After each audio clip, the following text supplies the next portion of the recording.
合欢，你把1亿银行卡给我，再创业5年，5年之后我跟你领证，你愿不愿意？当然愿意。就这样，我把自己的1亿银行卡给了李兰，重新创业当牛马。可创业不到2个月，她就迫不及待地嫁给了一个高干子弟，而我创业失败，借酒浇愁，醉倒在雪窝里，差点冻死。合欢，我只有你了，求求你不要死！这个傻妹妹用体温救活了我，而她自己却永远埋在了那个冬天。后来我虽然功成名就，却孤独终老，到死也没有一个女人再走进过我的内心。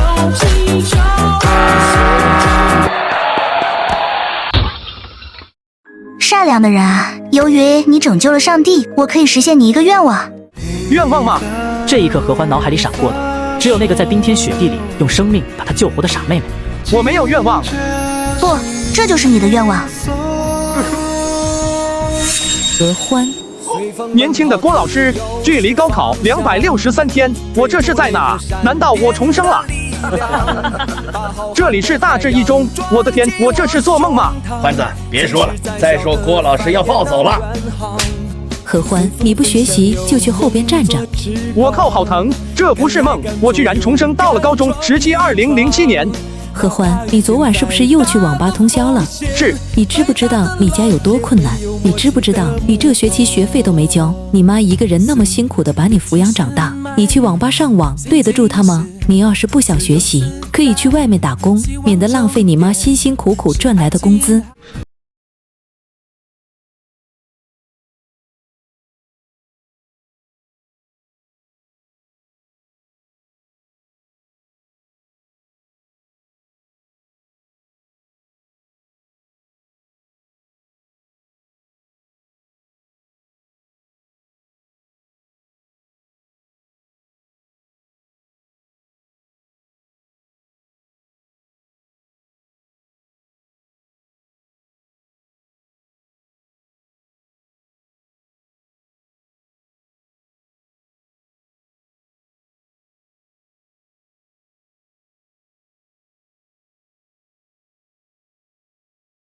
这头安静的像个不食人间烟火的仙子。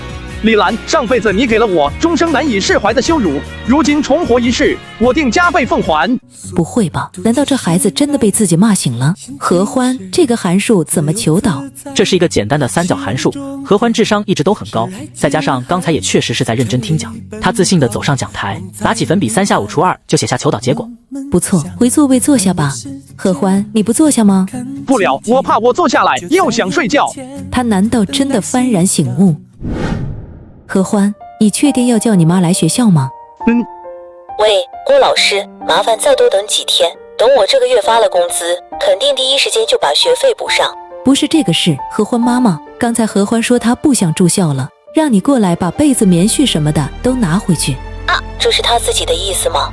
她人就在我旁边。好的，那我下了班就过来，麻烦你了，郭老师。不麻烦，应该的。郭老师，能让我讲2句吗？合欢妈妈，等一下，合欢有。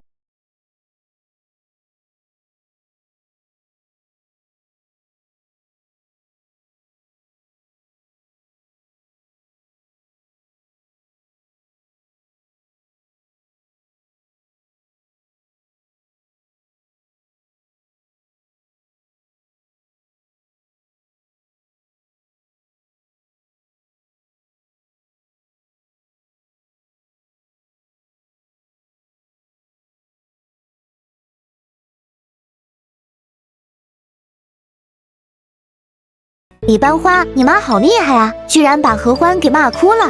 那是他自己没上进心，活该。话虽是这样说，但谁能想到他一个大男生居然会当众流眼泪，太丢人了吧？胡娟，不关你的事，不要管，更不要取笑别人。李班长，你妈真的是太吓人了。行了行了，我不八卦了，走，咱们去洗手间嘘嘘。何倩，那人谁啊？看上去有点小帅啊。帅什么哎，丑八怪一个！你找我干嘛？提前说好，我可没钱。谁说我找你借钱了？就是过来看看你。你是有毛病吗？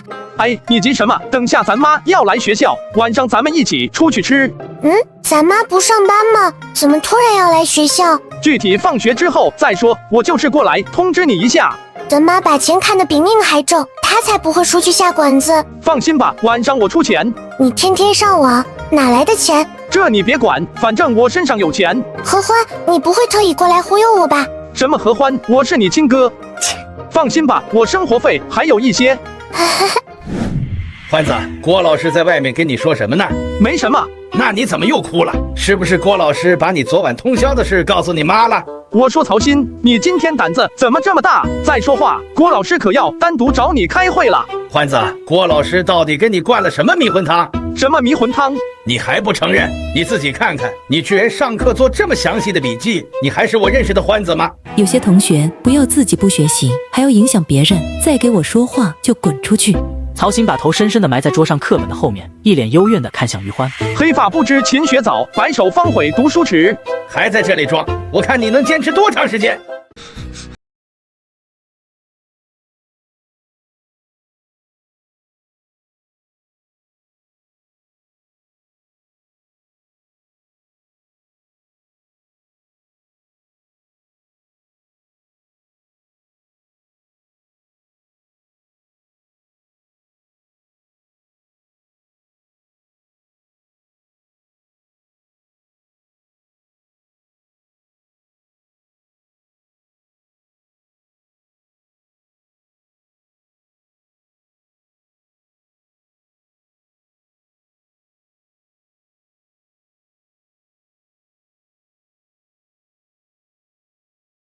不起来啊！倩倩不就是走读吗？你看她成绩多好，长期班里前3名。郭老师，这孩子说要走读，我现在有点拿不定主意。合欢家长，关于合欢走读这事，我觉得主要还是看合欢自己的意思。他如果觉得走读能更好的提高成绩，那咱们为什么反对呢？你走读真的是为了读书？那不然呢？我每天晚上在你眼皮底下，还能去网吧上网不成？你要是不信，我可以给你立个军令状。这个好，你想立个什么军令状？这学期期末我冲进全班前20名。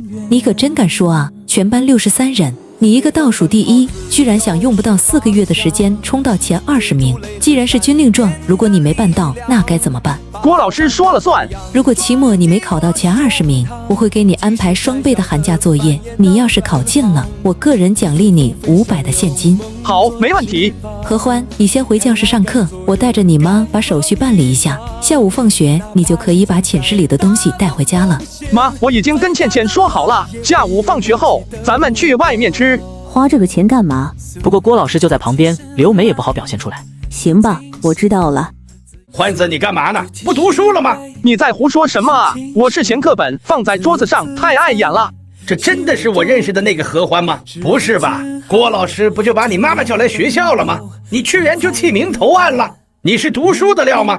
你又在胡说八道了。我妈是我叫到学校来的，以后我改走读，不住校了。不是，你走读了，以后谁陪我去网吧通宵呢？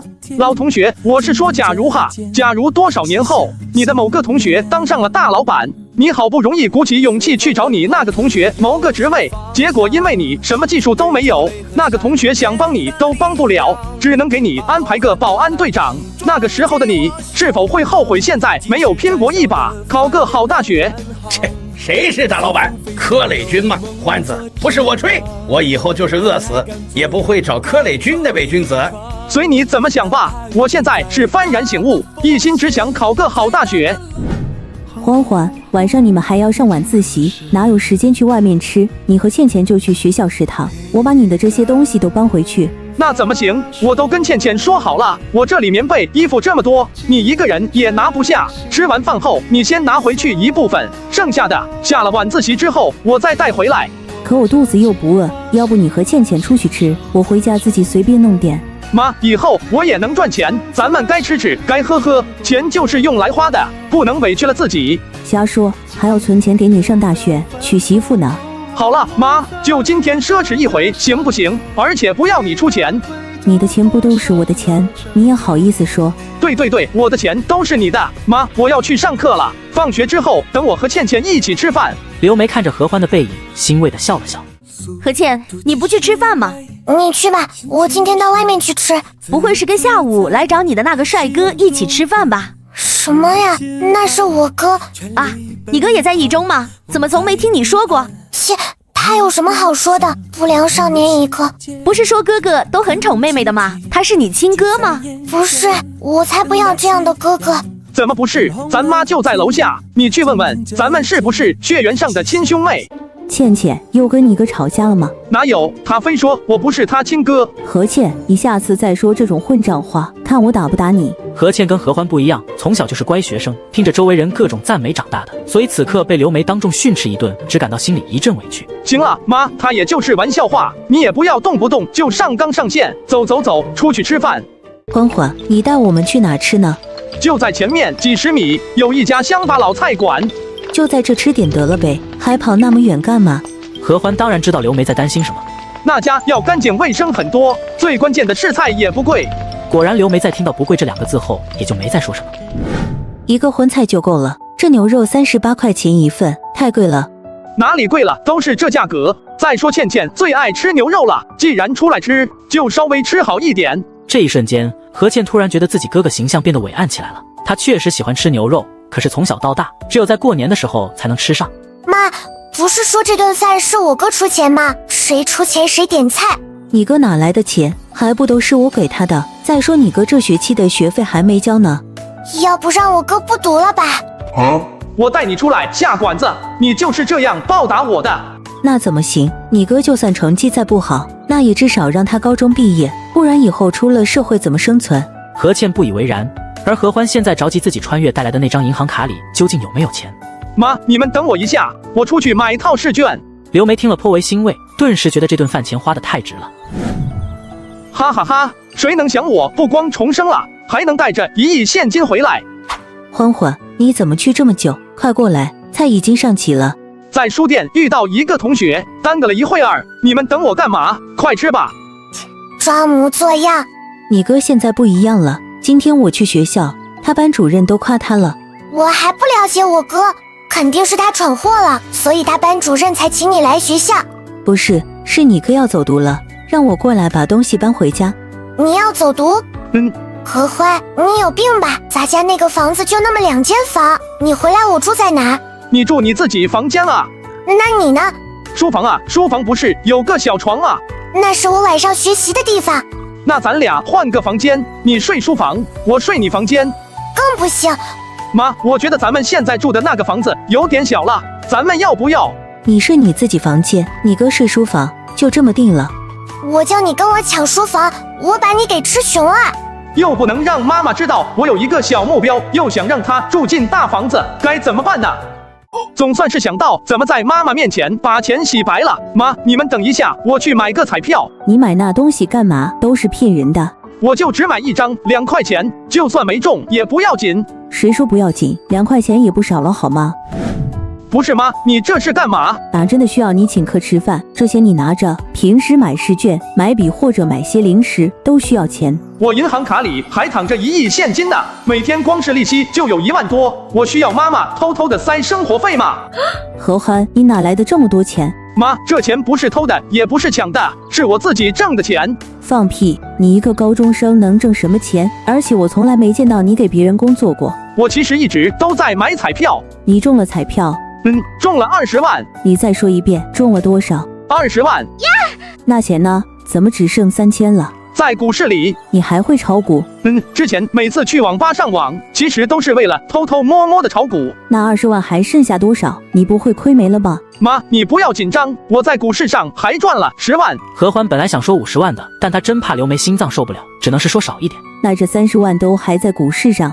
妈，我觉得我炒股还是很有天赋的，这钱存在银行也没多少利息，我想继续投资，还能再赚不少。行吧，不过你要答应我2个条件：第一，你炒股不能影响你读书；第二，你每一天都要跟我汇报你股票里有多少余额。第1个条件没问题，但第2个条件不太方便。我现在要以学习为主，不能动不动就去网吧，所以账户里有多少余额，我也是过一段时间才能知道。那要不要给你买个电脑？我看电视上别人都是用电脑炒股。妈，要不咱们重新租个房吧？咱现在这个房……那怎么行？房租还没到期呢，有点钱也不能这么浪费啊。行吧，那就先买台电脑。没想到有一天儿子也能给我生活费。妈，以后每个月我都给你个5000的生活费，所以平时咱也别太节约，该换的换，该吃的吃。我们活在这世上是为了享受这世界的。瞎说，还要存钱给你娶媳妇呢。前排不。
为什么不回来写？现在书房变成你的了，我回来到哪写？何倩，从明天起，你必须跟我一起上下学，听到了没有？咱妈呢？当然是还在。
来这么多钱，你抢银行了？咱妈没跟你说吗？说什么？我其实是中了彩票，20万。啊什么20？你小点声，财不外露，不知道吗？都往我的天，你怎么中了这么多？运气好而已，这事就咱妈和你知道，你千万别告诉任何人。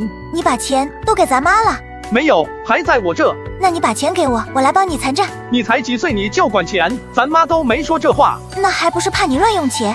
放屁！我的钱都投资在股市里，还赚了10万。卧槽，你也太牛了吧！低调低调，正常操作而已。合欢能不能给我买个礼物？你想要什么？随身听，我们班好多同学都有那个。可以啊，不过我的钱也不是那么好用的，我也有几个条件。什么条件？第一，不管在学校还是在家，都要听我的话，当然也要听咱妈的话。违背原则的事，我可不干。这你放心，你是我亲妹，我还能害你不成？那行吧。第二，在学校里好好读书，遇到任何问题第一时间跟我说。第三，高中期间禁止谈恋爱，更禁止接触一些不三不四的青年。谁谈恋爱了？你才谈恋爱。没有就更好。就这些吗？还有最后一条，以后不准直接喊我的名字，我是你哥。我知道了，欢欢。欢欢也是你能叫的。那你还喊我倩倩呢？你是猪吗？我是你哥，当然能喊你倩倩。你比我小，要喊我哥，懂吗？知道了，比咱妈还啰嗦。李兰早上刚一踏进教室，忽然就愣了一下，只见何欢正拿着一本语文书背诵着古诗词。昨晚妈妈把这个吊车尾安排给我当同桌，还说何欢现在不一样了，让我多辅导一下他。他一个网瘾少年，哪会这么轻易就改邪归正？下了早自习后，何欢来到何倩的教室。何倩，去吃早饭了。我早上吃了6个小笼包，现在好像不是很饿。你去吃吧，我抿一会儿。高中生缺觉是常态，何欢不忍心叫他起来，独自来到食堂，吃完打包了点早饭给何倩送去。何欢，怎么是你？你叫我什么？你怎么来我教室了？怕你上午肚子饿，给你带了点吃的。现在我要回自己教室了，中午记得到食堂门口等我。谢谢哥。哟，终于知道喊哥了。中午见了，老妹。倩倩，你哥真的是超级大暖男一枚，人长得还这么帅。你想干嘛？你哥有女朋友吗？应该没有吧。那把你哥介绍给我怎么样？我拿你当姐妹，你居然想当我嫂子？哪有高中生就谈恋爱的？不是吧，倩倩，你还活在封建时代吗？校园爱情最美好了，现在好多初中生就谈恋爱了。你这是早恋，反正我不会给你介绍。你这2个鸡蛋给我1个呗，让我也尝一下暖男的味道。对对，想吃鸡蛋找你自己哥哥去。小气罢了，明知道我没有哥哥还故意这样说，等我哪天找个帅气男朋友也馋死你。对对对，大帅哥们你们在哪？赶紧把这个小花吃生了吧。你要死啊，我的一世清白全被你毁了。上午的课程，何欢比昨天还要专注，物理老师都觉得他这是幡然醒悟了。李兰甚至觉得自己如果松懈一点，就会被他迎头赶上一样。欢子，走去网吧上网。曹鑫，以后上网你只能去找刘伟他们了。不是，你从此以后真的就不玩 DOTA 了？那也不一定，也许放假的时候会耍1、2把。行吧，老子也不能耽搁你考大学。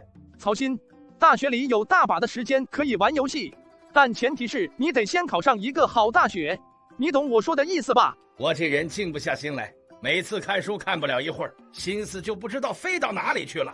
我今天上午观察了你好长时间，我发现你现在真的像变了一个人一样。也许你真的能创造一个神话，考上一个好大学。哎，其实路就在每个人脚下，别人可以帮你指明一个方向，但不能代替你做抉择。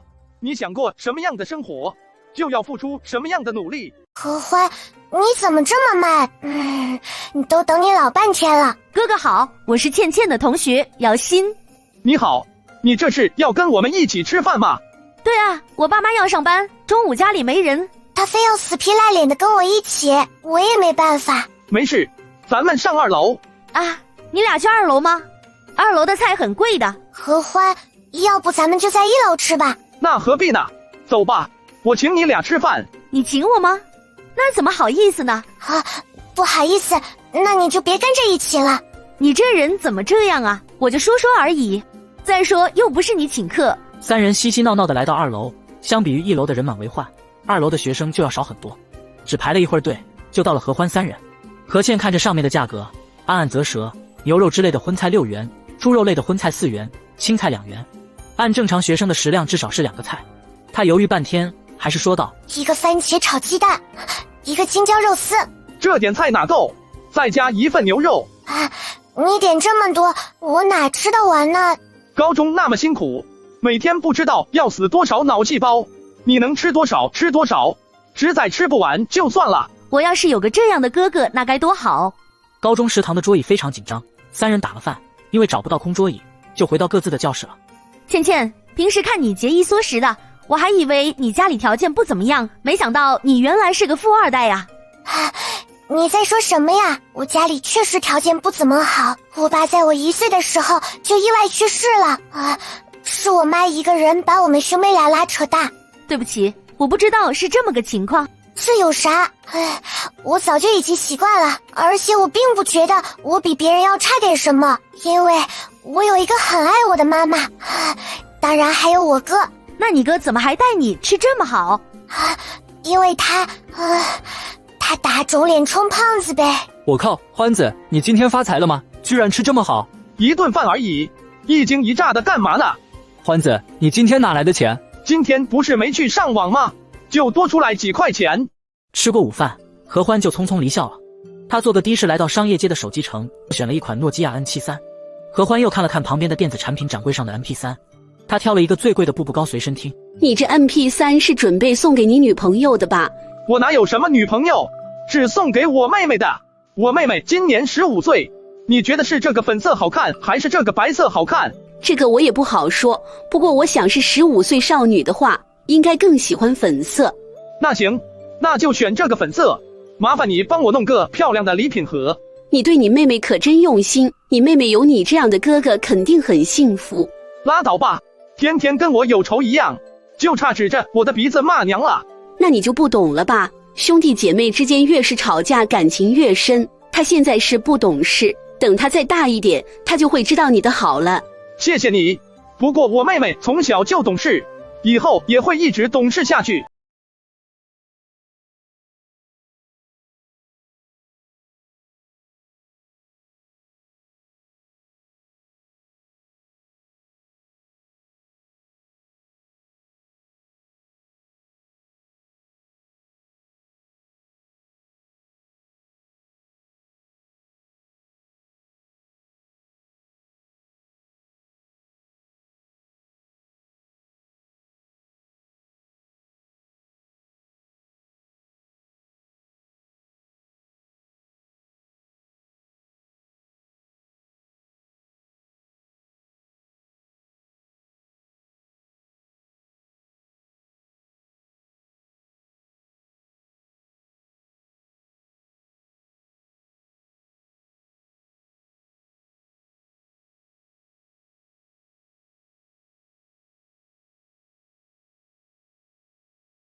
你俩读书辛苦，多吃点。妈，我们家现在又不是没钱，你自己也吃。对呀，妈，可在股市不是还有30万吗？咱家以后再也不用过抠抠搜搜的日子了。你哥都跟你说了。何倩无辜地看着何欢，自己居然说漏嘴了。妈，倩倩也不小了，这种事。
如果要买衣服的话，我再另外给钱你。啊，你啊什么？2000够不够？顺便也给咱妈买几件衣服，我自己也要买几件，这衣服都太旧了。咱妈说的对，你真是有点钱就飘了，2000块钱，那得买多少衣服？小瞧你哥了吧！我现在在股市里日进斗金，别说衣服，以后房子、车子、票子要什么有什么，别跟咱妈一样，处处想着给我节约钱。满嘴跑火车，没一句真话。你要是真赚到钱了，这些买个大房子，那才是最重要的。什么吃的、穿的都有什么要紧的？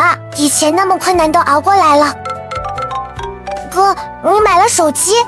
你别多想，是为了赚钱。何同学你好，我是昨天房产中介的王慧，我现在已经到一中门口了。好的，我现在正在吃饭，吃完饭就马上出来。谁啊？找你什么事？快点吃，等下带你去看个好东西。什么好东西？等下你就知道了，保准你喜欢。还神神秘秘的，你能有什么好东西？这房子的房东是一中的退休老师，因为孩子在江城发展，要凑钱给孩子在江城买套房，所以只能把这房子处理了。110平的房子只要21万。这房子好好啊！你看，卧室里还有空调，厕所里也有热水器，还有这瓷砖，这木地板真干净啊！还有这些家具家电，房东说都可以留给你们。你是说这大电视、大冰箱还有这床都留给我们吗？为房东要去江城买房，这些家具家电也带不走，都留给买家。何倩双眼冒光，看着何欢，那表情恨不得马上就交定金定下来。倩倩，你不是说要4间房吗？要给爷爷奶奶留1间房吗？我只是说说而已嘛，就算爷爷奶奶真的过来，我可以跟妈挤一个房间。可我还是觉得这房子太小了点，咱们再看看吧。还有4套房子没看呢。何倩也觉得有道理，总不能只看1间房就定下来吧。倩倩，你觉得这套房怎么样？太贵了，什么都没有，还要33万。如果不考虑价格呢？你觉得怎么样？那怎么能不考虑价格呢？第一个要关注的就是价格好不好。何欢颇为无语，妹妹跟妈妈十分相似，属于给她钱也舍不得花的那种。我觉得蛮好的，你看这主卧这么宽敞，还带一个卫生间，咱妈要是住这里得多方便。还有次卧壁橱那么多，你放衣服多方便，还可以在这个角落里放张桌子，给你平时写作业。等你上大学了，还可以换成梳妆台，还有这阳台摆放点花花草草，多好看呐！可是房子太贵了，而且什么家具家电都没有，去买的话就要不知道花多少钱。这房子确实有点贵，不过他是没有住过的新房啊，光是这装修，原房东就花了10来万。如果不是他急用钱，也不会把这么好的新房子出手。况且咱们普通人一辈子能买几套房子？既然要买，肯定要买一个各方面都称心如意的。价格你不用关心，哥的钱绝对足够，喜欢咱们就定下来。我也不知道哪套房子好，都挑花眼了。最后一套房不用看了，就选这套了。房东什么时间可以过户？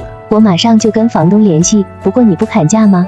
要砍30万，房东能卖就卖，不能卖我们就选前面那3套。就按我妹妹要求的尽量砍。明天中午我去你们店，价格合适咱们就立马走程序。要得。哥，你身上到底有多少钱？100多万吧。都是你炒股赚的。不然呢？那你为什么骗咱妈只有30万？还不是怕妈妈心脏受不了，等过一段时间我再跟她说吧。过几天咱们带妈住进新房，你一定记得说这房子是租的，知道吧？放心吧，我又不傻。妈，今天幺舅没来牵网吗？弄好了，我留他晚上在这里吃饭，他好像有什么事急匆匆就走了。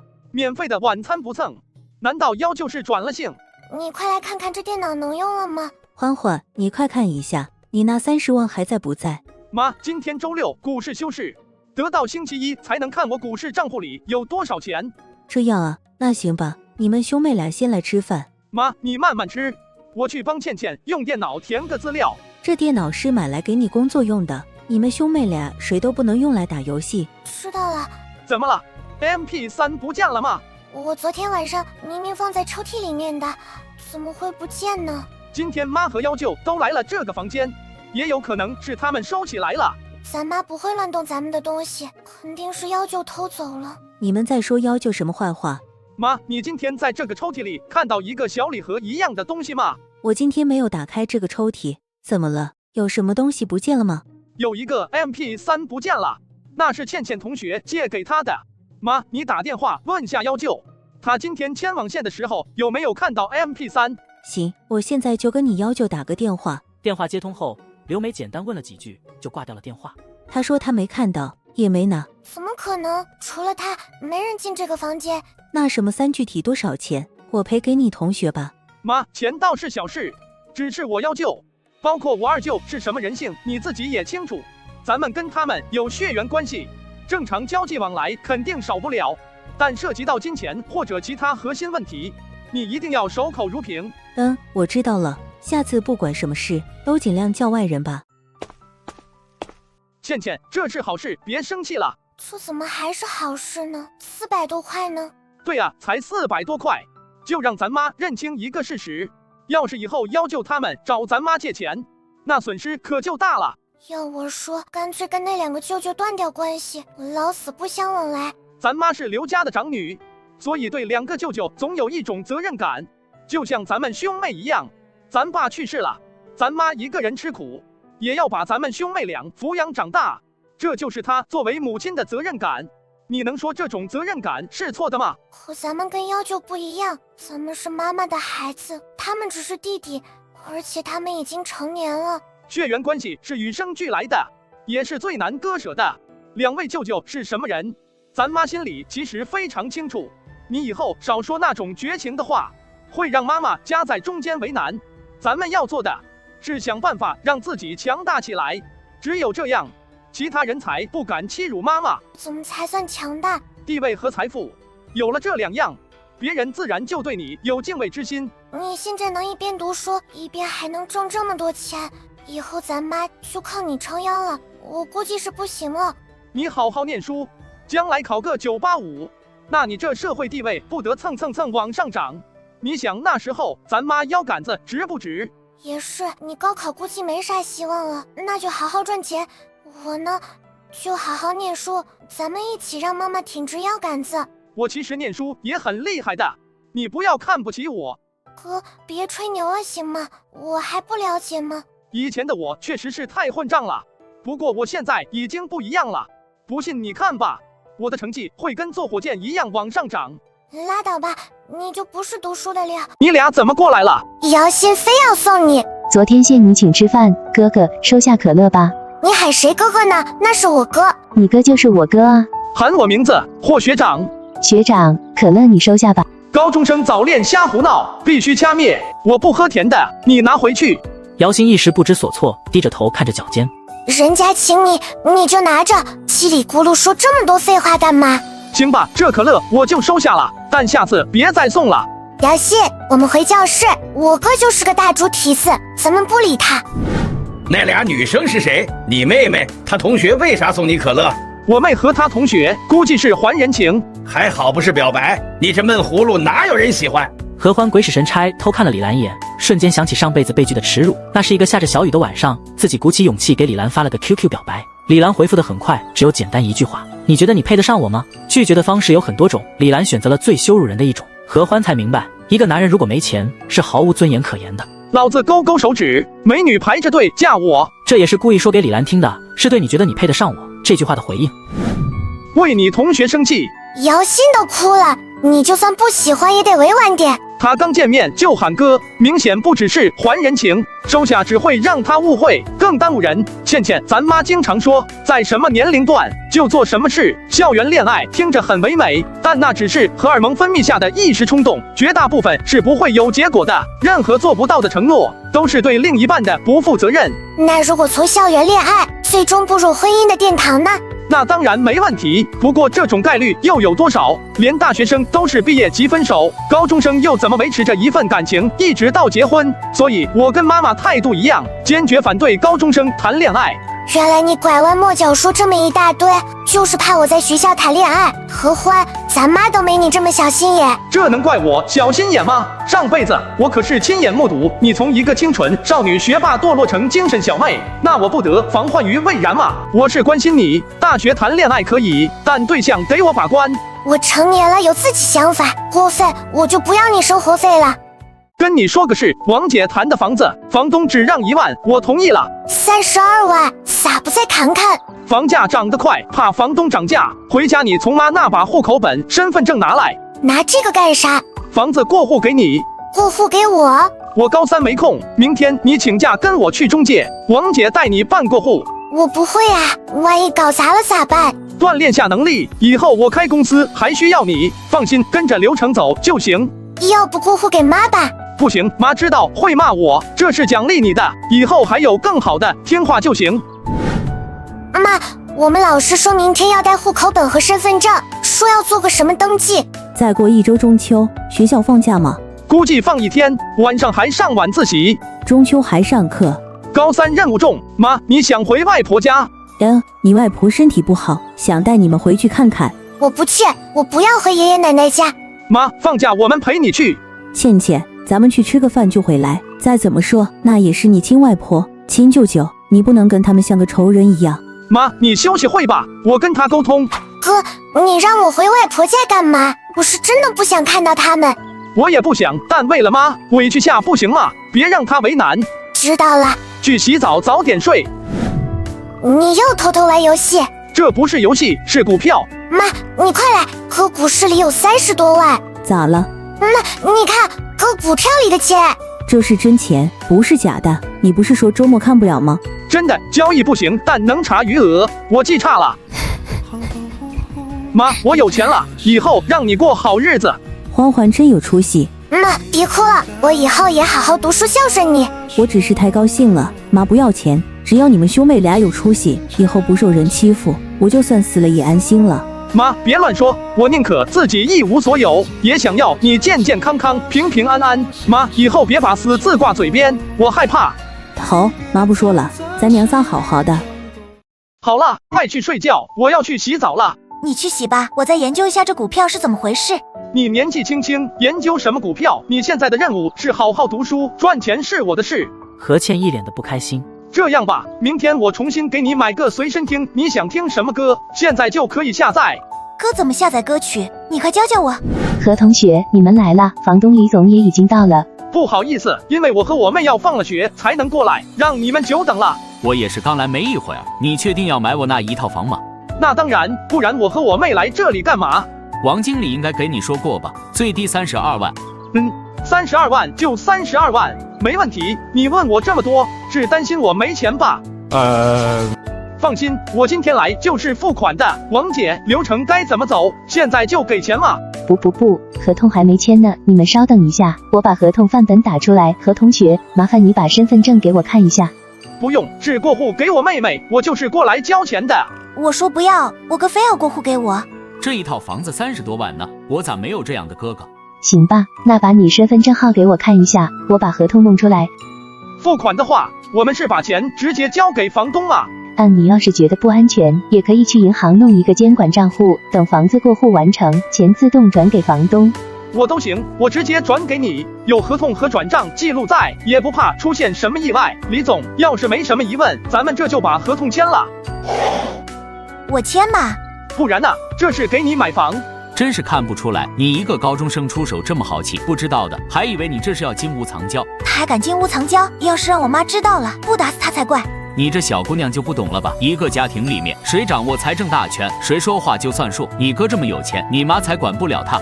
他怎么会管不了呢？儿子再有出息，那也是儿子，父母教育儿子天经地义。更何况我妈独自把我们兄妹抚养长大，不知道吃了多少苦。我巴不得她长命百岁，管我一辈子。李斯没想到，本来只是一句玩笑话，却引得何欢这么大的反应。何同学，你把房子过户给你妹妹，等过几年她出嫁了怎么办？哥，等你结婚或者我出嫁的时候，我就再把房子过户给你。你要过户给我干嘛？多麻烦啊！可这本来就是你的房子，如果你结婚了，或者我出嫁了，当然要还给你。拉倒吧，你出嫁的时候能别嫌我的嫁妆给少了，我就谢天谢地了。哥，你看，你又在乱说。你还欺负你哥，到时候你哥可不给你准备嫁妆了。谁稀罕他的破铜烂铁？我才不要！你哥现在就能花30万给你买房，以后给你准备个嫁妆，他不是一个小数目，你真不要？好了，王姐，后面的过户手续就麻烦你带着我妹妹跑一趟了。放心吧，这是我工作职责。都办妥了，房产证和钥匙都拿到手了。王姐，辛苦了。这有什么辛苦不辛苦？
你们兄妹今天怎么回来这么晚？路上没发生什么事吧？没事，就是在路上碰到个同学，耽搁了一会儿。倩倩，以后每天上下学，你必须跟你哥哥一起。我本来就是每天跟我哥一起，我又没有乱跑。妈，是发生什么事了吗？我今天听说咱们叶家村有个高2的女学生跳楼自杀了。好端端的，为什么要自杀？说是昨天晚上下了晚自习，那个姑娘一个人回家，被几个社会青年纳傻了。第二天中午，她想不开就跳楼自杀了。妈，叶家村里面鱼龙混杂，什么人都有，咱们要不搬出去重新租个房子吧？对啊，妈，我好几次晚自习回来，都看到路口有光膀子的社会青年。我哥现在又会赚钱，咱们要不去找个环境好点的地方租房子？叶家村里面光是外来人口就有几千人，应该不会有什么事吧？妈，危险没发生，谁都有侥幸心理，一旦危险来临，再后悔就来不及了。我现在又不是没钱，咱们去找一个封闭式的有保安的小区，这样我和倩倩晚自习回家，你也更安心不是？这房子还有好几个月才到期呢，要是房东不肯退租金怎么办？不肯退也要搬啊，安全最重要。妈，我觉得我哥说的很有道理，咱们该节约的时候节约，该花钱的时候花，没必要没苦硬吃。我怎么感觉你们兄妹现在感情好得不得了，都开始联合起来造我的反？我和倩倩哪会造您的反？主要是我股市现在每天几百上千的收入，自然是要改善一下咱家生活环境。你那股市怎么这么赚钱？那当然啊，你没看新闻吗？今年可是大牛市。虽然08年漂亮国的次贷危机引爆了全球的经济危机，但在07年确实是全球股市疯涨。只要把钱丢进股市，几乎闭着眼睛都能赚钱。行吧，我过几天去看下哪里有好一点的房子出租。妈，不用你去找，我一个同学家里就是做房产中介的，我去他那里问问，要是有合适的，我直接出钱定下来。你老人家安心上班，我保证把新房子弄得好好的。你才多少岁？租房子有很多空，你弄得清楚吗？我哥可以的，我哥都能赚这么多钱，租个房子他还不会吗？行吧，那租房这事就交给你了。你房子看好之后，先别急着交钱，等我去看了之后没问题了再交。新房的热水器今天中午安装好了，我还把家里卫生全部打扫一遍。现在新房可干净漂亮了，随时都可以搬进去了。不是叫你请人做卫生的吗？花那个冤枉钱干嘛？我每天都有收拾，本来就不算很脏，我一个人就弄好了。既然所有的家具家电都安装好了，那我等下回家就跟妈妈说一下，让她去看看房。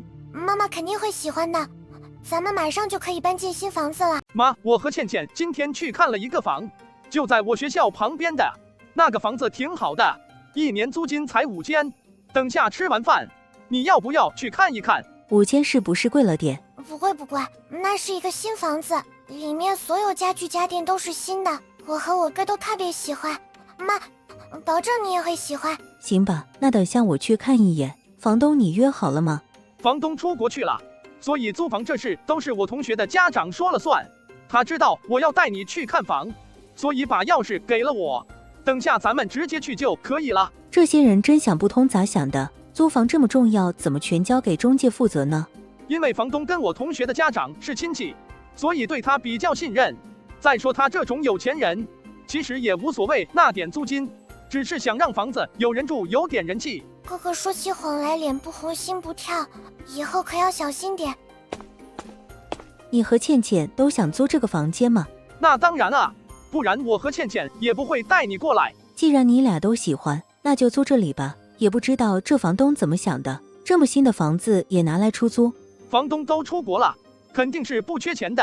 妈，既然你说没问题，那明天我就去我同学家中介，把这事定下来。这房子这么新，就别跟人家还价了。好的，妈，我明天中午就交钱把这房子定下来。你也把咱们现在住的房子给退了。房东要是愿意退钱当然好，要是不愿意退那也算了。无论如何，你千万别跟人发生冲突。放心吧，我还需要你教我做事啊。妈，大伯不是有辆3轮车吗？明天你把大伯叫来帮咱们搬家。明天就搬吗？对啊，难道还要看个黄道吉日吗？我看是你兄妹俩都迫不及待想住进来了。行吧，明天我请个假，中午你们兄妹俩回来吃饭，然后一起搬家。看完房后，何欢一家3口笑容满面地走出房间。对面的房门突然被打开，只见李兰突然出现在几人面前。我靠，这是什么概率？随便买个房还能刚好买到班主任家对面。李兰看到何欢，神色慌张，招呼都没打，就匆匆地跑下楼。兰兰，你怎么走得这么急？你朱阿姨给你买的衣服怎么也忘记拿了？她才不是我阿姨，我不要。这孩子怎么这么没礼貌？下次我再说说他。算了，小兰对我有想法也正常，慢慢来吧。你们是新搬进来的吗？不，我们就是来租房子的。刚才那位姐姐好像是你同桌吧？你是兰兰同学？我们也不知道李兰和郭老师刚好住在对面，不然说什么都不会租这里。郭靖和兰兰并不住在这里，今天只是让兰兰过来吃个饭，没想到就这么巧。是啊，确实挺巧的，没想到对门住的居然是兰兰的同学。小兄弟，我是李兰的后妈，李兰要是在学校遇到什么困难，还麻烦你跟我说一声，刚好咱们也是邻居。这话说的可真够虚伪的。李兰在班里成绩很好，况且有郭老师在，一般也不会遇到什么麻烦。同学，我和你郭老师确实感情出现了问题，但我毕竟是兰兰的亲生父亲，是真心的希望她能健康成长。所以兰兰要是在学校真遇到什么麻烦，还请你跟我知会一声。以后我会多留意的。你那个同学家里怎么回事？我怎么听起来这么复杂？你年纪还小，这种事就不要打听了。你以为我不懂啊？不就是找小三吗？你们男人都是大猪蹄子。嘿，你这丫头，怎么连我也骂？跟我有啥关系？丸子，最近有个新闻，你听说了吗？有个女高中生跳楼了。咦，你怎么也知道？废话，大治县就这么大的地方，有点风吹草动，全县都知道了。那你知道她为啥跳楼不？何欢，你跟我出来一下，我有话要跟你说。因为晚自习马上就要开始了，所以这个点教室外几乎没什么人。看着眼前的人，何欢心中一荡。白月光不愧是白月光，哪怕这么多年了，自己居然又差点着了他的道。你是想说你爸的事吧？何欢，关于我爸妈的事，希望你能保持秘密，不要跟班里任何人说。这点你放心，我不是多嘴的人。你还有其他事吗？没有我就回教室了。又是这种冰冷的态度，好像跟自己说一句话就要了他命一样。你不想跟我说话，我还不想跟你说话呢。班花找你聊什么呢？跟你有什么关系？咸吃萝卜淡操心。我就是好奇问一句，至于发这么大的脾气吗？今天晚上做一张试卷，各组长迅速把试卷发下去，听力马上开始。教室里一阵哀嚎，大部分高中生最怕的就是英语听力，听又听不懂，只能是连蒙带猜。我的口语水平还行，听力应该是没什么压力。听力结束，赵月关掉收音机放在一边，他环顾四周，视线停留在何欢身上。其他任课老师都对何欢赞不绝口，说他跟以前比起来变化非常大，不仅上课认真听讲，课后作业也完成得很漂亮。偏偏他对英语兴趣缺，每次上课就偷偷摸摸看其他学科的书，这不是欺负老实人吗？何欢英语基础很差，平时上课又不听讲，这试卷上的题目他会做吗？答案全是对的，而且他做试卷的速度明显要快于其他人，这是怎么回事？何欢的英语水平怎么突然这么好了？赵老师，你站在我后边，我压力好大。如果正常答题，这次考试至少在130分以上，这么高的分数，明显不是配自己差生这个身份，得合理的控分了。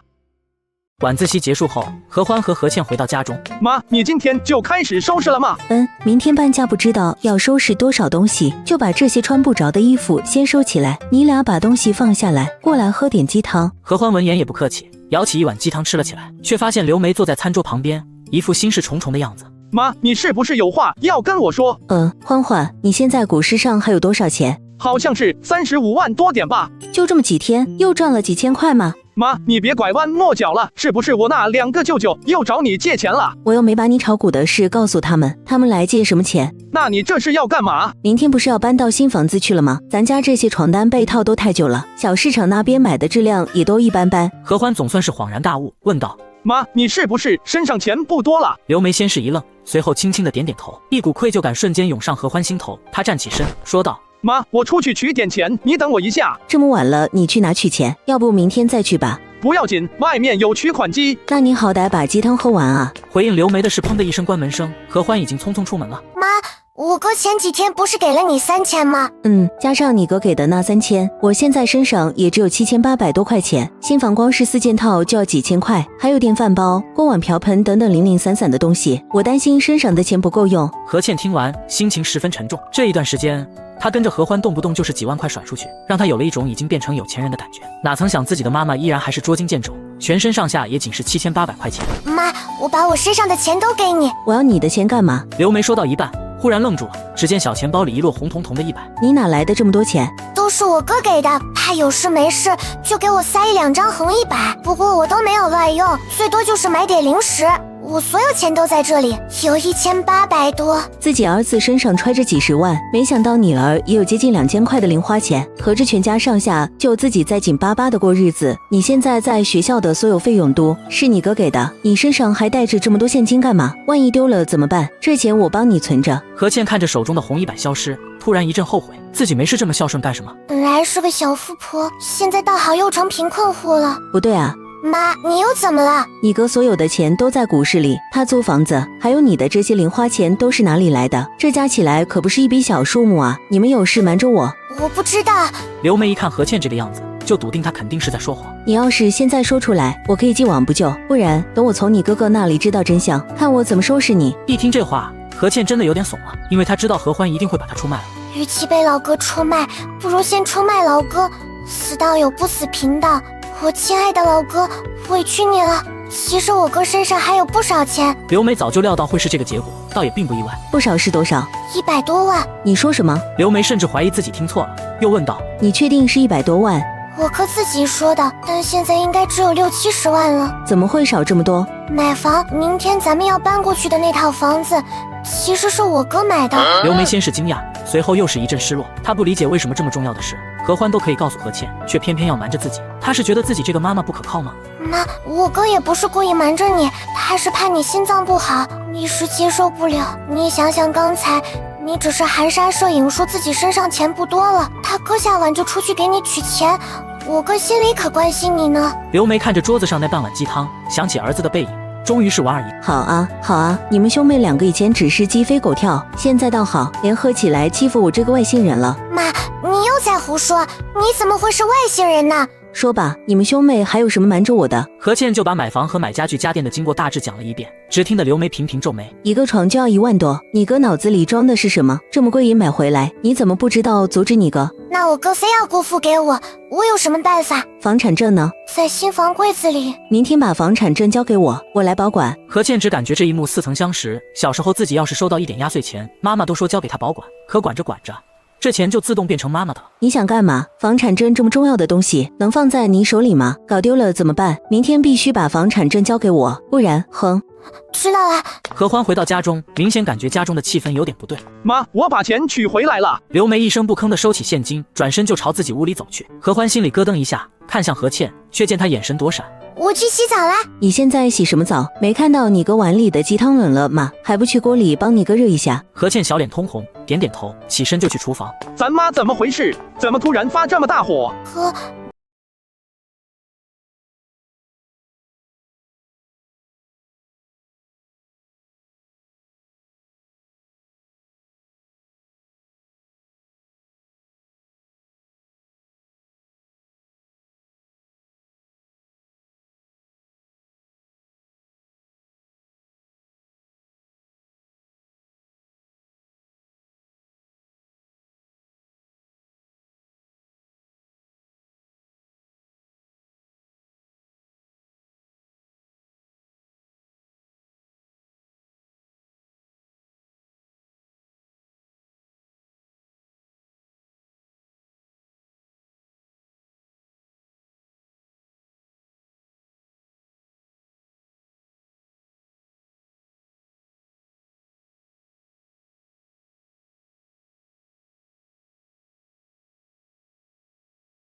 长大了也能赚钱了，就该轮到我反哺这个家了。以后家里的所有费用都是我来出。刘梅听了一阵感动，那加起来可有100多万啊！当然，交出这100万，我身上还有9900万。哎嘿嘿，算了吧，这钱还是你自己留着。你妈我这辈子也没什么本事，活了40岁还1分钱没存到，这钱给我也只是放银行吃点利息，还不如你拿去继续炒股。我不是说了吗？有多的你就存起来，要不这样，我每月给你8000，有多的你就存起来，不够你再找我要。你以后不用上班了。不上班怎么行？别过了几天好日子，就忘记以前的苦日子。行了，妈，我和倩倩上学去了。你今天退房的时候，跟房东好好说，千万别起什么冲突。知道。还有妈，咱那个新房子，你对外还是说租的，最好不要让其他人知道我在炒股，不然我会有非常麻烦。明明自己的房子偏要说是租的，多少心里有点不痛快，但是自己儿子说的话确实很有道理，连忙答应下来。这小子还真长大了。何欢、何倩，你们放学了吗？三姑父，你们怎么来了？我听你大伯说，房东欺负你妈，就和你三姑父马上赶了过来。何欢瞬间脸色巨变，马上就冲回家。你们兄妹俩要干嘛？你妈没事，而且警察还在上面调解。何欢刚才怒火攻心，来不及细想，但现在听到三姑这话，人也瞬间冷静下来。是啊，既然有警车在这里，至少事态不会太严重。你们两个瓜娃子，何家这么多人，打架也轮不到你们俩。你爷爷、你大伯、你三叔，还有你几位堂叔都在上面，放心吧，你妈没事。何欢心中一暖，这种家族的团结力量让他十分感动。谢谢三姑，谢谢三姑父。一家人还说什么两家话？走吧，咱们上去看看什么情况。四人来到家门口，屋内乌泱泱挤满了何家的人，而在人群中正是2个警察和刘梅，以及一个胖胖的中年人。欢欢、倩倩，你们2人放学了吗？何欢顺着声音看去，只见一位满头白发的老头向自己走来。爷爷，你也来了吗？我坐你大伯的3轮车过来的。看到自己儿子，一向要强的刘梅居然破天荒的有点不好意思。昨晚自己儿子千叮万嘱不要跟房东闹矛盾，结果自己在听到房东说租金1分钱不退的时候，还是气不过叫来了何家的人，再后来更是把警察都叫来了。行了，今天这个事也不算什么很严重的事，双方各退一步。叶先生，你退还1000的租金给刘女士，今天这事就算是了结了。叶房东见对方人多势众，知道这已经算是最有利的方案了，便一口答应下来。刘梅本来还想让房东多退个200-300，但不知为何看见何欢回来后就一阵心虚，他也不再迟疑，一口答应下来。现在钱也退给你了，你什么时候搬走？就你这黑心的地方，求我住我都不住，我们现在就搬走。几位长辈，现在都已经到饭点了，我们一起到饭馆去吃个饭。说什么话，都是应该做的。我们几个年纪大的，还能吃你一个小孩子的饭？今天多亏何家的兄弟过来帮我撑场子，无论如何，中午也要一起吃个饭，让我们母子3人下表示感谢。就是，你们过来帮忙，哪有让你们饿着肚子回去的道理？今天就是事情再多，也要吃了饭再走。午饭吃罢，何欢提着个大大的黑色塑料袋走进来，众人正疑惑里面装着什么，只见他从里面拿出了好几条华子。何欢，你这是干嘛？今天我妈遇到麻烦，感谢叔叔们过来帮我妈撑场子，一点小小心意，不成敬意。这怎么行？我们过来也没帮什么忙，都是警察调解的，更何况不是请我们吃饭了吗？你这心意我们收下了，但你这一人1条烟也太破费了。众人闻言频频点头，同时心中还有一种荒谬感。大家过来帮忙，房租总共就退了1000元，何欢的这10条烟谢礼就值2。欢欢，这谢礼太贵重了，你赶紧把这些烟都拿去退了。我们过来帮忙，又不是图你这些。就是二嫂，你赶紧让何欢把烟拿去退了。刘梅，咱们都是一家人，就不要太见外了。你现在工资又不高，生活还很困难，每1分钱都要精打细算，赶紧让欢欢把烟拿去退了吧。众人你一言我一语，纷纷对着刘梅劝了起来。刘梅哭笑不得，大家都以为是自己安排何欢去买烟，但其实自己压根就没想到这一点，全是何欢自己做主去买的。爷爷、大伯还有各位叔叔，你们今天过来帮忙，我心中非常感动。我妈生性要强，但一个女人家若是跟人发生冲突，肯定要吃亏。我作为儿子，保护母亲是天职，但像今天这种我不在场的情况，只能是仰仗咱何家这个大家庭。这几条烟是我的一点心意。众人皆是稀奇，何欢平时就像一个闷葫芦，今天怎么口才这么好，说的头头是道。欢欢，你能有这份心真的很不错。你妈嫁过来这么多年，把你们兄妹抚养长大，这中间确实吃了很多苦，我们每个人也都看在眼里。所以你放心，只要你妈遇到困难，我们能帮衬的肯定会帮衬。至于这烟，你赶紧拿去退了，你妈挣点钱也不容易。爷爷，这是我的钱。你的钱不都是你妈给的吗？你自己还能赚钱不成？我在股市挣了1点钱，这事我妈也知道。这句话就如同一颗深水炸弹，瞬间就让这个小店炸窝了。你怎么还会炒股？你什么时候开始炒股的？当然问的最多的还是你赚了多少。何欢等场面稍微安静些，才说道：我炒股差不多有半年了，赚了15万左右。众人都是一阵羡慕，在那个年代，一个5线小县城的工资普遍2000左右，低的700-800都有，30多万在很多人眼里那是一个天文数字。欢欢，这炒股是怎么炒的？能不能教教我？我手头上有几万的闲钱，也想发点小财。其他人也目光也都火热起来，齐刷刷的盯着何欢。炒股其实很简单，但想赚钱却没那么简单。有句话不是说得好吗？投资有风险，入市需谨慎。罗森一阵失落，却听得何欢又开口说道：这样吧，三姑父，你要是信得过我，就把钱交给我，我帮你炒股，每年到年底的时候，我把本钱和收益都一次性给你。这样更好，就是麻烦你了。欢欢，我们家里就几万的存款，到时候不会亏了吧？何欢沉默了一下，还是说道：确实是有这个可能性，我只能说咱们的股票都是一起买的，要亏就一起亏，要赚就一起赚。这天下哪有稳赚不赔的生意？欢欢，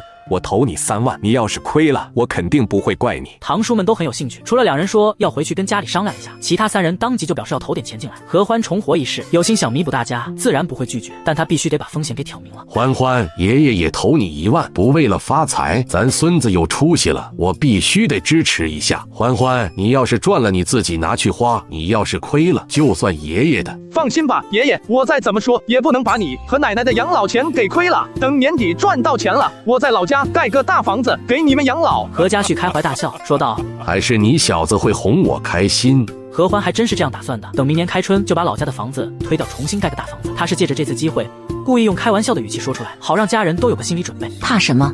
不翻不覆，不翻不穷，咱们也投5万进去，要是亏了，我们也认了。三姑放心，我对股市已经很有心得，再加上今年本来就是牛市，赚到钱的几率还是很大的。合欢又看向桌子上的香烟，说道：这烟大家就不要推辞了，真的是我一点心意，等到年底的时候，我再给大家分钱。行吧，欢欢现在有出息了，那我也不客气了。这华子我平时也舍不得买，没想到今天大值。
组长发卷，合欢出来。好的，难道改答案控分被发现了？你是不是对我有意见？没有啊，赵老师，误会吧？自己看分数，平时80多、100多正常啊。赵老师，您觉得我考太高了？是太低。这题和完形一个知识点，完形对了，这题错，修改痕迹都录出来了。对不起，我马虎了。你故意的。你课上从不听讲，还做其他作业，真有本事就考高分，100刚出头不够看。您是说我英语考高分，课上就能随便安排？听说你跟郭老师赌期末前20要500奖金，咱也赌，月考英语130加，我不管你，不到就乖乖听讲。好，考不到随便罚。你考多少？说出来让我平衡下。问人分数没礼貌。一般100多点。你能考100加，我倒立。倒立啥？继续说。他作弊，没抄我的，自己看。敢说不敢认。你咋了？脸比驴长。这不是考试没考好吗？有点郁闷。你还关心学习？废话，我今年高3，能不关注学习吗？得了吧，你擅长的是赚钱，我擅长的是读书，刚好你赚钱供我读书，这叫优势互补。你个小屁孩懂什么？未来的风向口在互联网、人工智能等高科技，不读书怎么赚大钱？人工智能是啥？能吃吗？考上大学就知道了。妈，你这是下午新买的床单被套吗？那是，你三姑陪我挑了6套，花了4000多，入秋还得打新棉被。我妈居然舍得花4000买床单，妈您真豪气，4000多眼睛都不眨。还不是你买1万多的床，警告你别有钱就嘚瑟，勤俭节约懂不懂？妈，我错了，夸您会花钱呐，呵呵，就你这节约法，我身上这1个亿，你1000年都用不完。妈，没做饭吗？废话，我哪有时间做饭，忙着买东西。还有你几位堂叔送钱过来。对了，这是你大伯他们送的，都记着了。妈，没写收据吗？一家人不用，我记着就行。行，妈，您记好，钱我存银行，转股市。人家把这么多钱放到你这里，那是信任你，你可千万别给亏了。放心，走，存钱吃饭，倩倩饿了。何倩，房产证呢？你怎么这么不自觉？我不找你要，你就不主动给我。真是我闺女名字，你命真好，16岁就有房，我啥都没有。妈，我以后给您买大别墅，只写您名字。别买别墅浪费钱，把这房产证换成我名就行。不是，妈，你跟着进来干嘛？我看看你卡里多少钱。不是，妈，你还觉得我会骗你吗？我就是看一下而已，又不要你的钱。股市9500万，卡里578万，咋跟妈解释？妈，其实我彩票中了。哎呦，50多万，不愧是我儿子啊！578万看成50多万，妈眼神绝了。你刚说彩票咋了？没啥，存钱吃饭去。这不是住在咱家对面的那位同学吗？他还是我同桌呢。你好。你好。姑娘长得真贱，吃了没？没吃跟我们一起去前面饭店吃点，添双筷子的事。不用了，阿姨，我等下吃点面包就行。刚跟爸吵架饿坏了，但跟何欢一家吃好尴尬。那怎么行？面包哪有什么营养？刚好我们在前面饭店点了菜，一起去吃点吧。阿姨不用了，我肚子不是很饿。怎么会不饿呢？你们现在既要长身体，又要用脑，营养肯定的跟上。走，跟我们一起上去吧。妈，别勉强人家。哼，谢谢阿姨，那我不客气了。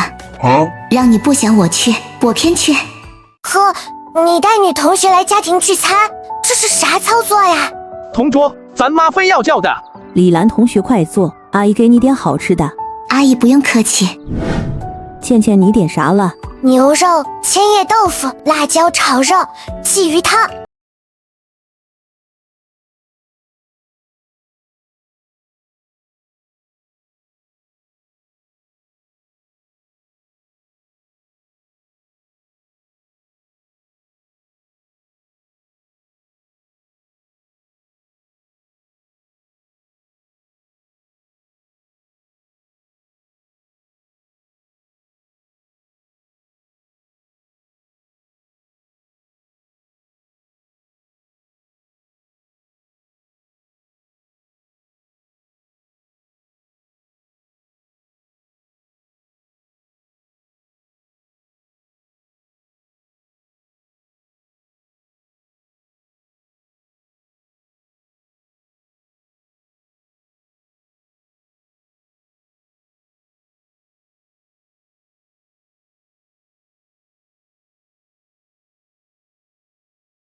中生。要我说，马先华这人心思太重，原则性又低，最好别跟这种人有经济来往。昨天你们聊合作的时候，他姿态放得低到离谱。唐总，你提的任何条件，他几乎都立马回应，好像一门心思替你们着想，哪怕自己吃点亏也愿意。这看着是好事，其实反常的很。咱们有句俗话叫屁股决定脑袋，他是乙方，首先想到的应该是自己的利益，在满足自己利益的前提下，再来满足你们的需求，这才是人之常情。那些满嘴阿谀奉承的人，90%都是反复无常、毫无底线的小人。今天他为了拿下这个合作，什么条件都敢答应。他日要是合作中出现问题，他肯定是第一个把你们卖得干干净净的人。而且我猜测，他肯定是通过某层关系找到的你们。这种只会耍嘴皮子的人，搞关系是一把好手，但做事业就不太靠谱了。老韩，我怎么说的？我就说这年轻人绝不简单吧，就这份眼力见，都比你强多了。那也不能凭一段谈话就把一个人的性格给说死吧。你还别不服，我其实昨天就找人了解过这姓马的底细了。他之前是做民宅的，跟好几个人合过伙，结果每次都跟人家闹崩了。他在行业内的信誉非常不好，圈里人都说他是当面一套背后一套的主。你要是不信，随便找个同行打听打听就知道了。韩琦听完瞬间哑口无言，张了张嘴说不出话来，只能尴尬地笑了2声，掩饰自己的窘迫。小兄弟，那你觉得牛奔这人怎么样？他这人别的还好，就是江湖气太重了，动不动就想跟人动刀动枪的，这也是工程人的通病了。不过有韩总在，应该也压得住他。还是你眼光毒，这都能看出来。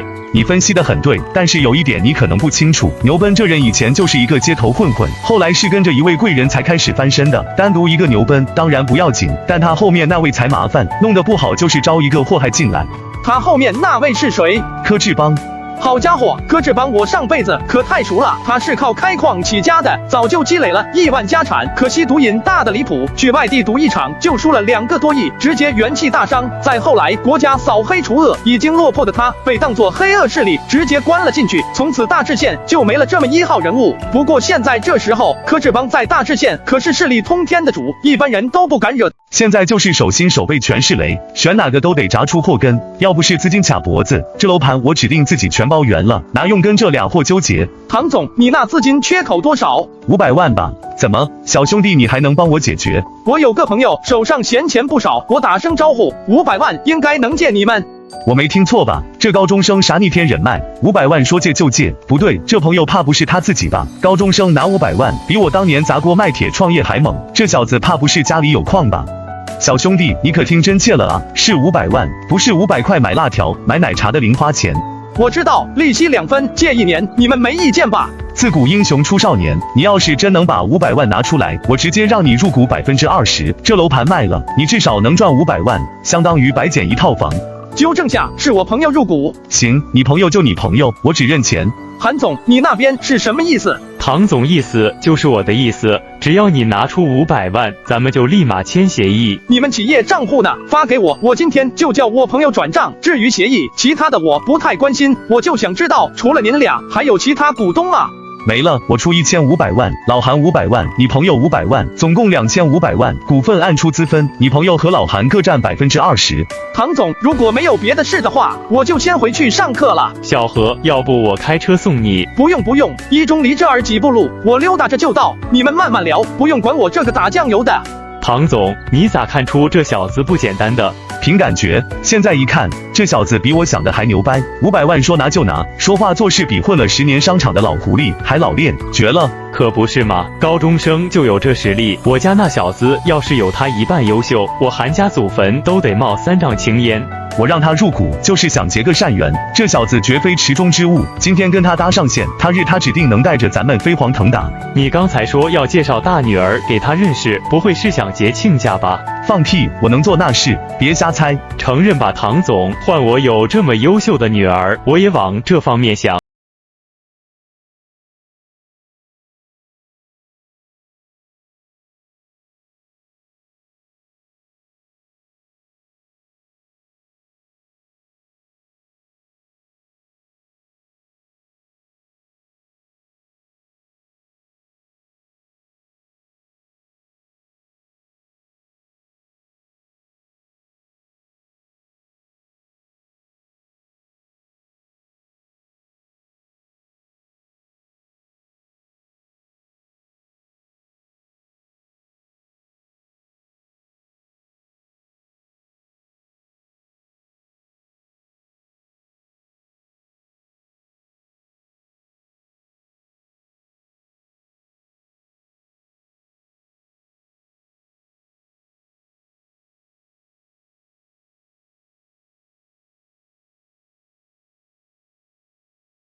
满18，两位老哥，时间差不多了，我该回学校了。今天跟你聊这一番，真是茅塞顿开，我也得回江城过中秋了，节后咱们再聚。我送你们，别拒绝，刚好顺路。这是想让韩冰多跟我接触接触，无伤大雅。小兵，以后多跟你欢哥学学，听见没？知道了。韩总，你回吧。年轻人要是事事听长辈的，那还叫年轻人吗？欢哥，你咋这么有钱啊？能一次性拿出500万？这钱是我朋友的。还有，在学校里别跟任何人提我和你爸合作的事。欢哥太低调了，这就是大佬的格局吗？何欢刚要进校门，身后传来熟悉的声音：何欢，等我一下。你这是刚从网吧溜回来？没办法，瘾太大，控制不住。哎，这位是？一个朋友，文科班的。兄弟你好，我是何欢同学曹星。你好，我是韩冰。快上课了，你回自己教室吧。欢子，你这朋友咋认识的？我刚才好像看见你俩从大奔上下来。不算数，外面偶遇的。他爸挺客气，非要送我们回学校。我觉得他态度拽拽的，不像好相处的人。有钱人家的孩子大多这样，鼻孔朝天，但只要他认可你了，倒也挺讲义气。所有人关好门窗。现在放学，何欢，你来我办公室一趟。郭老师，你找我有事？没有，就是问一下你最近学习情况，有没有遇到什么困难？哪有放假找人谈话的？这也太奇怪了吧？还好吧，我能感觉到自己在进步，但具体能考多少分，还是得月考结束之后才能知晓。你这一段时间确实比较努力，其他几位老师也跟我表扬过你，继续努力。郭老师，你还有事吗？听说你现在住在李兰爸爸对面，我想麻烦你把这封信交给李军，但是注意给的时候不要让那个女人看到了。郭老师放心，保证完成任务。谢谢，今天放假了，你也好好休息。你俩怎么跑过来了？当然是来买衣服了。你会买什么衣服？等下我不忙了，去商城里面给你挑2件。妈，倩倩都16岁了，不至于几件衣服还不会买。你先忙，我带着倩倩去逛一圈。就是你买的衣服，不是大红就是大紫，丑死了，我自己去挑。结账的时候记得砍价，记得要收银员送2双袜子。刘姐，现在孩子大了，都有自己想法了，你那一套审美已经跟不上他们的潮流了。什么啊？我其实是担心他们不识货，乱花钱。那还不简单，你就给他个100把块钱，随便他去怎么挑。我总不能说我儿子炒股已经成为百万富翁了吧？你都看了好几家店了，合适就直接买，我有点走不动了。这才逛几家店啊，啰里啰嗦。女孩子买衣服都这样，你休息一会儿。哥，你看一下这裙子好看吗？很好看，这裙子简直就是为了你量身定制的，就买这一套吧。这衣服好看是好看，可天气马上要凉了，再穿裙子也不合适。有什么不合适的？现在不还是每天30多度吗？刚好现在穿。这裙子最低多少钱？128元。我们这是连锁品牌店，上面价格标多少就是多少，但如果你买2件的话，就打9折。太贵了，那我不要了。128也贵吗？何倩，你要是没钱就不要逛街了好吗？这是拿出来的丑礼貌蛤蟆，叽叽咕咕的叫什么？你是什么人？我跟我同学说话关你屁事。你这么急着跳出来干嘛？我跟丑蛤蟆说话关你什么事？这人谁呢？我初中同学，成绩不太好，不过家里有点钱，把他送进了育才高中。倩倩，我跟你讲，大治县真正有钱人家的孩子都在咱们一中，你这个同学也就是一普通家庭。一中不都是全县的尖子生考进来的吗？那也不一定，没钱的孩子拼成绩，有钱的孩子就拼爹。你拼成绩成功，你这位同学想拼爹却拼失败了。读书好就了不起吗？一点素质都没有，张嘴闭嘴就骂人。我骂谁了？你刚才没骂我闺女。你闺女是母蛤蟆。跟我们去其他店子买衣服吧。你们兄妹俩骂人还想走？你们要是不给我女儿道歉，我非要叫警察把你们抓起来。我凭什么道歉？你闺女可以阴阳怪气嘲讽我妹妹，我凭什么不能骂回去还报警？你报警我就怕了吗？我又没说错，你妹妹一件衣服穿3年，破了都舍不得丢，不是穷光蛋是什么？你很有钱吗？你爸你妈很有钱吗？至少比你们有钱。是吗？何欢拿出手机，找到那张房产证的图片。我妹妹有一套140平方的房子，你有吗？谁知道你这房产证是真是假？怕不是专门找人 P 的吧？你今天必须得道歉，不然我要你好看。来啊，是要看你怎么让我好看。你这小伙子年纪不大，说话怎么这么冲？我冲你老婆和你女儿是什么态度？以为我们兄妹俩好拿捏？我告诉你们，不管是谁惹我，我搞谁，不信就来试试。我懒得跟你一般见识，闺女，咱们走，爸爸给你买耐克。耐克而已，有什么大不了的？倩倩，走，我也带你去买耐克。哥，算了，不要跟他们斗气了。谁跟他们斗气？刚好咱俩都要买鞋，走吧，你哥我有的是钱。追你又不打草稿，我倒要看看你们是不是真的要买。请问你们是一起的吗？谁跟那2个穷光蛋一起？我们是来买鞋的，他们应该是来参观的。我们这新来了一些款式，我带几位看一下。倩倩，你自己。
妈，你明天就说我的学费还没交，让2个舅舅还钱，看他们是什么反应。如果他们愿意还钱，不管还多少，哪怕是500、1000，我都带着他们炒股。如果他们还是无动于衷，那我觉得没必要带他们炒股了。你有事吗？我找李叔叔有点事。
我还在外面跟朋友吃饭，马上就回。你晚上不是吃过了吗？怎么又吃？朋友找我谈点事，没办法。那行，回来路上注意安全。酒量不行，还喝这么多，3更半夜还要送你去医院。哪位？郭老师，我是何欢，李叔喝多了，现在在去人民医院的路上，你能来一趟吗？他怎么跟你在一起？你不是让我给李叔送信吗？送完他拉着我吃饭，结果喝多了。我让他别喝酒的行吧，我马上过去。何欢怎么这样？咱们还没来他就走了，太不负责任了。人家把你爸送医院就不错了，别苛求，这么晚了，他也该回去休息。那也不至于连几分钟都等不了吧？这时，一个护士走进来。护士，我爸怎么样了？没事，就是喝醉了，吊几瓶水醒醒酒就好。对了，之前送他来的小伙子呢？没回来。他不是走了吗？不会啊，他说去缴费拿药了。话音刚落，何欢拎着塑料袋匆匆进来，额角带着薄汗。怎么才回来？不好意思，身上钱不够，去外面取了点。郭老师，你来了。你也喝了。李叔非要拉着我喝，就喝了点啤酒。他不知道你是学生，自己喝还拉着你。今天谢谢你，你垫付了多少？我给你。救护车加其他费用差不多500。郭老师，我垫多少拿多少就行。你现是准备再回去吗？我妈还在等我。你们不是一家人啊？不是，这是我学生，刚好帮着把我先生送过来。那麻烦了，患者等下可能会吐，得有人把他侧过来，不然呕吐物堵气管危险，而且他要上厕所，你们女士扶着也不方便。何欢，可能还要麻烦你一下。没事，应该的。何欢，今天谢谢你照顾我爸。不客气，应该的。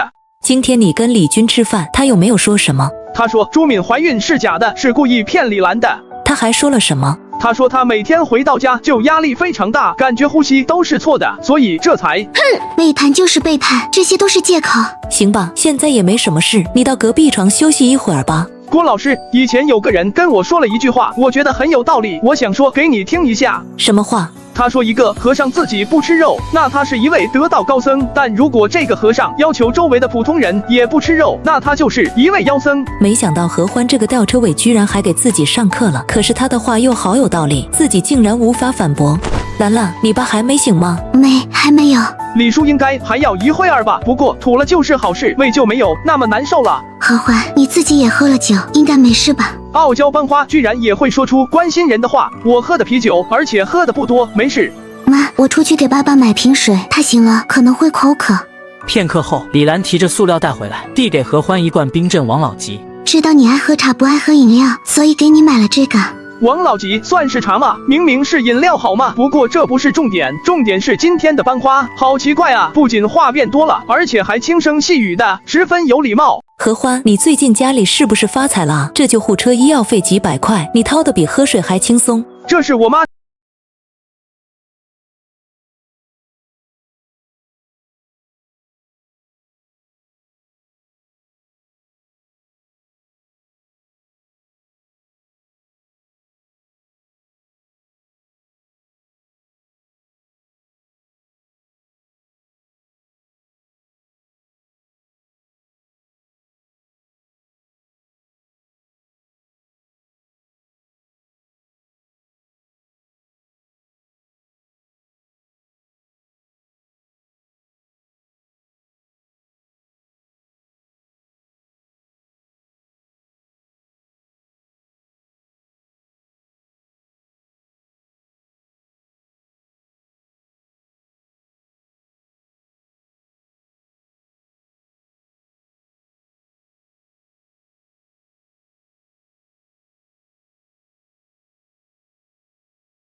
会去的。何欢，我爸是不是真的不要我了？放心，看你爸刚才看你的眼神，他比谁都在乎你。郭老师那边应该快结束了吧？何欢，我是不是什么时候得罪过你？没有。那你为什么总对我冷冰冰的？我之前不是说了吗？我看见漂亮女生就紧张。李兰知道他这句话就是在胡说八道，但心里还是有点高兴，毕竟他说自己是漂亮女生。何欢，那你说彼此不相爱的两个人，他们为什么要结婚？他们结婚的时候肯定还是相爱的，只不过这份爱抵不过生活中的琐碎和烦恼，慢慢的就开始互相嫌弃了。那既然做了夫妻，为什么不能互相体谅一下呢？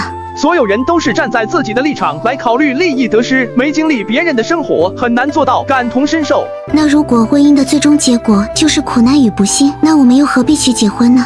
佛家说，人有七苦，分别是生、老、病、死、爱、别离、怨憎会、求不得。幸福是人生中的小概率事件，你就算不结婚，苦难和不幸还是会伴随你一生。不过有一句话说得很好，叫做幸福不属于富人，也不属于穷人，属于知足的人。人生漫漫，知足常乐。你现在怎么这么能说会道？